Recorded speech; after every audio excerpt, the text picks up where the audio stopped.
Olá, pessoal! Vamos falar agora sobre a terceira geração romântica e finalizar a parte da poesia no romantismo. A terceira geração poética romântica promove importantes mudanças em termos de abordagem de temas recorrentes na literatura brasileira, assim como traz para a cena literária uma atitude mais preocupada com a realidade nacional. E ela possui como nomes geração condoreira, por conta daquela ave grande que eu mostrei para vocês no slide, o Goana, por conta da influência do escritor francês Victor Hugo. Ele tinha também um apego a essas questões sociais, e também abolicionista, por criticar a situação da pessoa negra no Brasil. Para vocês terem uma noção, além dessa questão abolicionista, ela também criticava o Brasil Império. O Brasil Império começou em 1822 e terminou em 1889, então foi alguns anos depois da terceira geração romântica. Mas percebam como a literatura está ligada à questão histórica. Já na terceira geração romântica, eles reclamavam do Brasil Império e alguns anos depois, o Brasil se tornou uma república. As principais características desse período são a crítica social por conta da condição das pessoas negras e busca por liberdade, como eu acabei de falar. A intenção da terceira fase era tocar os corações, assim o tom da poesia condoreira, e o condor é essa ave que está bem aqui, era inflamado de paixão, percebido nos usos de uma pontuação expressiva e algumas figuras de linguagem, como hipérboles. Lembra que a gente estudou hipérboles, que é a linguagem exagerada, como morri de estudar? Você deve estar pensando nisso agora, né? Sendo que você não morreu, você está vivo. Então, essas hipérboles conferiam contundência às imagens que evocavam o sofrimento e deveriam provocar a indignação de leitores e ouvintes.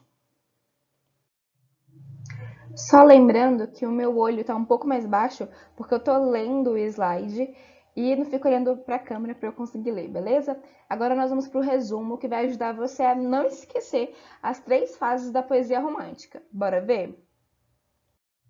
Então, nós temos 3 fases. Na primeira, eu quero que vocês vejam essa imagem aí desse índio corajoso, valente, no meio do fogo, salvando a mocinha branca, para vocês lembrarem dessa característica do indígena visto de forma heróica e da mulher branca, pura, virgem, por conta daquelas questões que eu mostrei para vocês no primeiro vídeo aula. E além disso, essa bandeira do Brasil aí demonstra esse ufanismo, essa valorização exagerada pelo Brasil.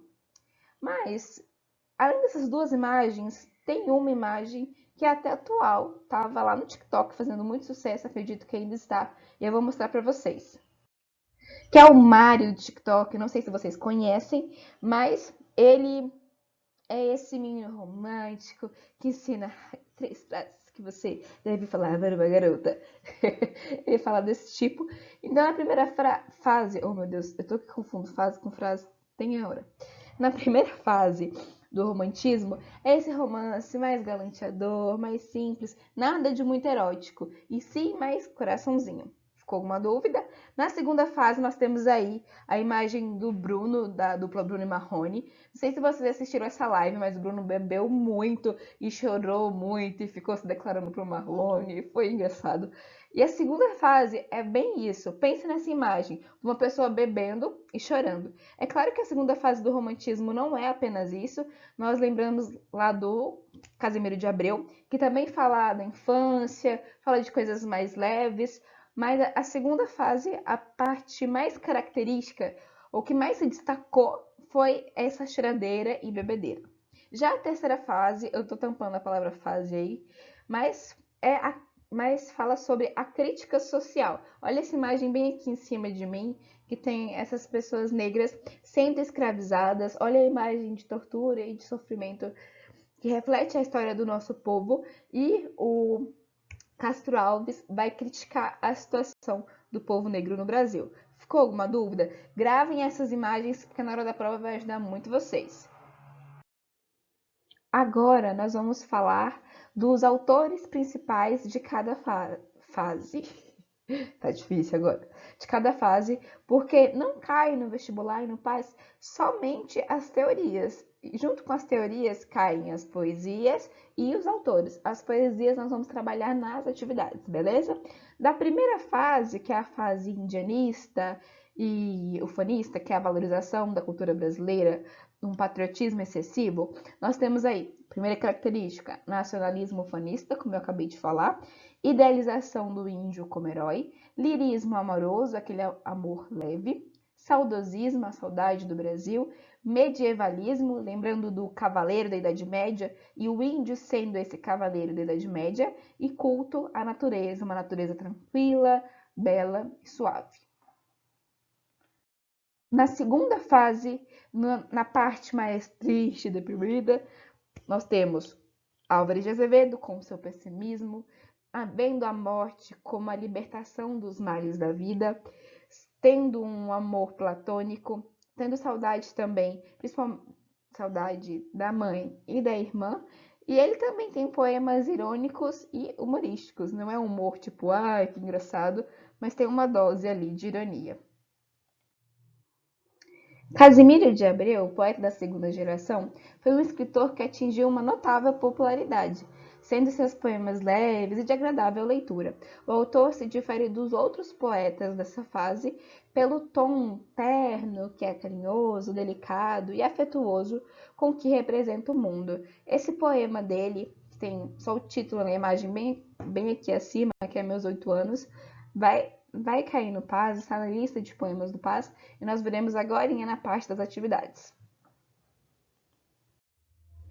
Castro Alves dá continuidade ao modo romântico de ver o mundo, mas agora com foco em temas sociais e ideais libertários do povo negro escravizado. Ele parece ter um tom hiperbólico, mas na verdade ele só mostra os enormes problemas e as grandes dificuldades que o povo negro sofria naquela época com a escravidão. Por isso que ele recebe o nome de poeta dos escravos, porque ele dá destaque a essa parte da população brasileira tão sofrida. E ele busca, como é de se esperar, por justiça social.